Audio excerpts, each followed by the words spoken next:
从没有见过如此冷静的变态杀人狂。面对警方拿着铁证24小时不间断的审讯，他从頭到尾只有一句话 ：I have nothing to say， 我没什么好说的。I have nothing to say. I have nothing to say. I have nothing to say. 可到了法庭上，他又辩称自己没有杀人，一切都只是游戏。但是如果只是游戏，那被残忍割断动脉，全身被捅103刀的那对夫妇又是怎么死的呢？大家好，我是老歪，今天我们就一起来看一下史上最冷静的变态杀人狂是如何开启他的杀戮游戏的。2017年9月27日上午，早已过了上班时间，戴安娜却还没有来到康复中心，这让他的同事们很惊讶，因为在他们的印象里，戴安娜深深地热爱着她这个康复师职业，尽管已经从业26年，但她却一天都没有迟到过。有的同事看戴安娜迟迟没有来上班，就试着给她家里打去了电话，可是电话响了很久，却迟迟没有人接听。他们感到情况很不正常。戴安娜的丈夫理查德行动不便，一般都会待在家里，除非是和戴安娜一起有事，才会一同离开家里。现在呢，戴安娜没有来上班，也没有人打电话请假，家里的电话呢也没有人接听。而且想到戴安娜和理查德两个人是独居的老人，大家害怕有什么不好的事情发生，于是呢就派了一个名叫安东尼的小伙子，就去戴安娜的家里去看一下发生了什么情况。2个小时后，当安东尼来到了戴安娜的家门前，他按了好几次的门铃，可是奇怪的是呢，都没有回应。他又大声地呼唤理查德和戴安娜的名字，依然没有人回应。没办法，他只好先去后院看一看。然而当他走下楼梯要经过草坪时，却看到了一把带血的斧头，而且距离斧头不远的地方还有一把沾满鲜血的水果刀。这让安东尼感觉到情况不太妙，他从房子侧面跑到了后院，想确认戴安娜夫妇的情况时，有血液从房子的后门流出来，一直流到了院子里。安东尼当时就知道有大事发生，他慌忙爬上了台阶，推开了房门。然而眼前的一幕却差点让他吐了出来。安东尼捂着鼻子，艰难地拿出手机拨通了911。The back door is open. Man, I think there's blood everywhere. I think I need someone to come over. I'm going to stay at the house. I don't think I should go in. I'm going to assume you need police and ambulance, man. 接到报警后，警察很快就赶到了现场。当警察到达屋里时，地上、墙上到处都是还没有干透的血迹。顺着地上沾满血的拖拽痕迹，警察来到了浴室。浴缸里，戴安娜脖子上有一道长长的刀伤，刀口的血迹已经凝固。龙椅上的理查德瘫倒在地，浑身上下都是被劈砍过的痕迹。警员勘测现场时还发现，餐桌上有一盒鲜牛奶被打开了，而且呢还有被喝过的痕迹。客厅里除了被翻找过的书籍之外，还有剩了半个桃子以及被吃过的薯片。墙上的电视还打开着，播放着搞笑综艺的节目片段。以上种种都证明，凶手在残忍地杀害了2个老人之后，并没有第一时间离开现场，而是在屋子里逗留了很久，甚至还有心思边看电视边喝牛奶，饿了还能吃点东西。这足以说明杀人的凶手心理素质非常强大。就在警员们以为这场杀人案件是为了财物而引发的时，他们很快就又发现戴安娜身上佩戴的名贵珠宝和名牌手表都没有被带走，甚至家里的保险箱和其他的贵重财物都还在原地。凶手在离开的时候只拿走了30多块零钱和戴安娜身上的起亚轿车钥匙，从容地开车逃离了案发现场。随后法医也提供了尸检报告，报告显示戴安娜死于颈动脉割裂造成的失血性死亡，而理查德则死于身上的103处刀口。此外，他们还在戴安娜的指甲缝里提取到了凶手的 DNA， 并且在那个开封的牛奶盒上提取到了凶手的指纹。当警员们拿着指纹和 DNA 数据在资料库比对时，却发现库里并没有这个 DNA 和指纹。这说明凶手很有可能并没有过犯罪记录，或者他根本不是温哥华本地人。这个情况让警员们一时犯了难。温哥华不算小，要去哪儿去寻找这个神秘的凶手呢？但天无绝人之路，很快呢，另一组跟踪寻找戴安娜车辆的警员发现，在距离戴安娜家里7个街区的路边，那辆起亚汽车露面了。开车的是一个男人，这个男人下车后用钥匙锁车时，汽车的锁车灯光照出了他的身影。不过呢，只能看到一个大概的轮廓，只能确定凶手是一名男性，其他的都没有办法判断。警员们只好先放弃了这条线索，转而将调查视线集中在了在凶案现场带回的那个水果刀和那把斧子。不知道凶手是过于的自信还是过于的愚蠢，在凶案现场带回的那个斧子上条形编码都没有被撕掉。警员们顺着这个条形编码，很快就确定这把斧头来自温哥华的一个大型连锁超市内。他们迅速调取了该超市在案发前1个月所有的监控录像。警员们仔细地比对着每一个在超市中购物的男性，突然发现一个身形不高，大概1.75米左右，20岁上下的一名年轻华裔男子，很像那晚开走戴安娜车的人。监控显示，这名华裔男子在9月13日用现金购买了案发现场的那把斧子，还有一顶棒球帽和一个园艺的胶皮手套。有了嫌疑人，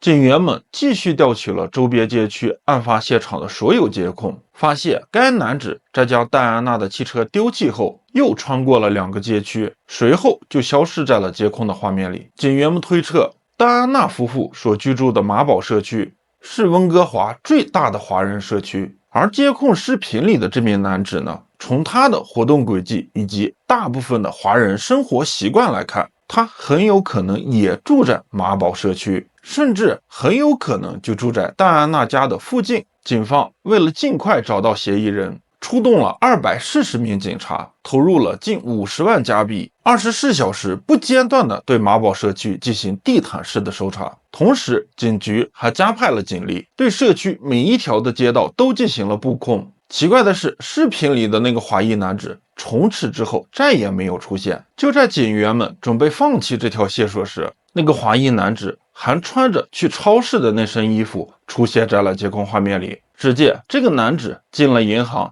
从银行取了一些钱，穿过马路回家了。虽然监控录像没有查到这个男子家的信息，但是警察根据银行的监控录像，再通过银行卡的信息找到了这个男子的住所。该名华裔男子名叫洛基·兰博·韦南甘，祖籍广东，1922年8月2日生于香港，12岁时移民加拿大，家里还有一个哥哥和一个妹妹，一家人定居在阿尔伯塔省的卡尔加里市。这时候呢，就有一个奇怪的问题，一个住在阿尔加里市的年轻华裔男子来温哥华干什么？难道说他来温哥华就是为了戴安娜？他们之间有什么不可告人的秘密，才导致该男子杀死了戴安娜夫妇？警员们带着这些疑惑开始梳理2人的社会关系，希望能从中找到一些线索。死者戴安娜现年66岁，职业呢是一名康复治疗师，也是华裔，从小就跟着父母从广东台山移民到了加拿大。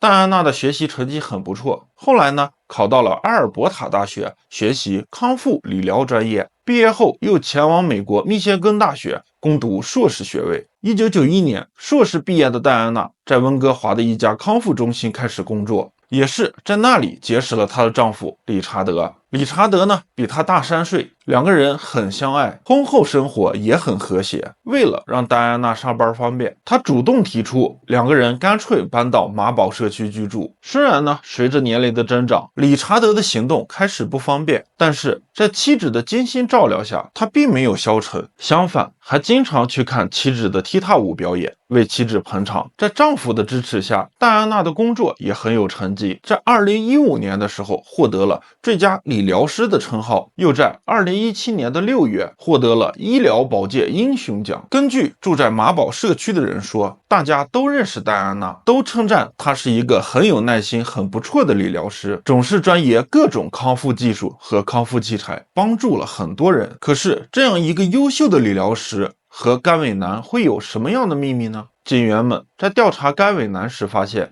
他也毕业于阿尔伯特大学，攻读的是经济学专业。然而他们俩虽然是校友，但年龄差距如此之大，在校期间肯定不会有任何的交集。难道是最近甘伟南搬来了温哥华才有了联系？警员通过调查发现，甘伟南从大学毕业之后找工作似乎一直都不太顺利，因此和家里的关系变得很紧张。案发前的3个月，他从卡尔加里市的家里搬了出来，来到了温哥华，暂时住在马堡社区的古兰湖街。他住的地方距离戴安娜的家里只有几百米的距离。来到温哥华的甘伟南并没有着急去找工作，而是整天窝在出租屋里打游戏。警员们呢也实在想不通甘伟南这样一个人为什么会杀人，而且现在也没有确定的证据就证明甘伟南是杀人凶手。警方需要一个机会获得甘伟南的 DNA， 从而和戴安娜手指甲里的 DNA 进行比对，来最终确定到底谁是凶手。警员们本想通过揭示甘伟南，从他扔掉的生活垃圾里提取甘伟南的 DNA， 可是谁也没料到，整整12天，甘伟南硬是一步都没有迈出过家门。警方呢，自然也就无法找到他扔的垃圾。无奈之下，警方呢，只能安排警局的一个女警员在甘伟南购物时假装和他偶遇。女警员佯装自己一只胳膊受伤了，向甘伟南求助，希望他能帮自己拧开矿泉水的瓶盖，并且帮自己从包里拿出早已准备好的药。本以为甘伟南会拒绝，没想到对方欣然同意，热情地准备帮女警员拧开瓶盖，而水瓶的瓶盖被故意拧得很紧，就是为了能够顺利提取甘伟南的 DNA。 事情呢也确实朝着警员的想法去进行。甘伟南发现自己用手拧不开瓶盖时，是为了在美女面前不丢面子，他用牙咬了那个瓶盖，并且瓶盖上留下了他的唾液。等待甘伟南走远，女警员拿着他的唾液进行了 DNA 比对，结果显示戴安娜指甲里的 DNA 和甘伟南的 DNA 完全匹配，这说明他就是潜入戴安娜家杀害2位老人的凶手。2017年11月，也就是案发的6周后，凶手终于被找到，甘伟南被正式批捕。审讯室里的甘伟南淡定地吃着巧克力棒，似乎被逮捕这件事对他没有丝毫的影响。当警员和他聊起他的名字时，他率先开启了自嘲。这个讨厌的名字让他从孩童时期就受尽了人的白眼，所以他极其憎恨这个名字。当警员们问询他的作案动机时，他却一直冷静地喝着水，嘴里就反复一句话：我没什么好说的。审讯持续了9个小时，警员们拿着现场拍摄的照片和死者的照片给他看，希望能从甘伟南身上看到愧疚和懊悔，但是他们失望了。这个冷血的男人全程都很淡定，仿佛那些血腥的场景都与他无关。他像一个旁观者，抱着一个戏耍的心态看着警员们使劲浑身解数。而他被问的不耐烦时，还用粤语抱怨说：杀个人而已，有什么好抱歉的。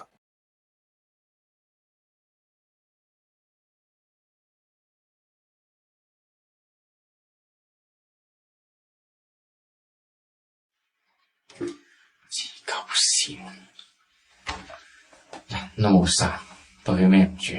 也許是他的父母勸告起了作用，也或許是律師的警告，亦或是警察長期壓抑的審訊，讓甘偉南終於在法庭上講起了他的作案經過。2017年9月26日下午，戴安娜剛從踢踏舞團出來，和丈夫理查德去了購物超市，兩個人買了很多生活用品以及食物。8點左右返回了家裡，剛好被斜逛的甘偉南看到，他先是躲在一棵大樹後面，等待戴安娜提着東西打開房門的時候，他從包裡拿出他早已準備好的斧頭和水果刀，衝向了戴安娜。戴安娜本想關門，可惜一個老年人又怎麼能抵得過一個成年男子的力氣？甘偉南推倒了戴安娜，闖進了屋裡。隨後戴安娜為了保護丈夫，和甘偉南扭打在一起。在廝打過程中，甘偉南拿出了水果刀，劃破了戴安娜的脖頸。聽到響動的理查德焦急地呼喊着戴安娜的名字，並試圖走到門口。可惜甘偉南沒有給他這個機會，他拿起斧頭砍向了這個老人。把兩人殺害後，甘偉南又把戴安娜和理查德拖進了浴室，打開了花灑。至於為什麼要這樣做，他說他自己也不知道。當法官詢問他為什麼要殺害2個無辜的老人時，甘伟南满脸沉默，一脸的无所谓。可是他的辩护律师却称，甘伟南从搬来温哥华后，每天都沉浸在游戏里，他有时都能忘记吃饭和睡觉，这让甘伟南的大脑发生了物理性的变化，他还以为自己在玩游戏。随后，他的辩护律师当着法官和陪审团成员的面打开了这款游戏，可以看到游戏的画面充斥着大量暴力和血腥的镜头。当律师在游戏中掐死一名女性时，甘伟南突然笑出了声。律师告诉法官，甘伟南因为游戏成瘾，已经有了一定程度的精神障碍，所以他不是有预谋的杀人，不应该被指控谋杀罪，应该获得轻判或者免除刑事责任。不过，法官和陪审团的成员们并没有认可他的说法，在他们看来，甘伟南事先购买了作案工具，并且在作案过程中手法极其残忍，事后毫无悔过之心，最终宣判甘伟南1级谋杀罪成立，判处终身监禁，25年内不得假释。我们今天的故事就讲到这里，感谢你的耐心观看。如果你觉得我讲的还不错，欢迎点赞订阅。我是老外，我们下期再见。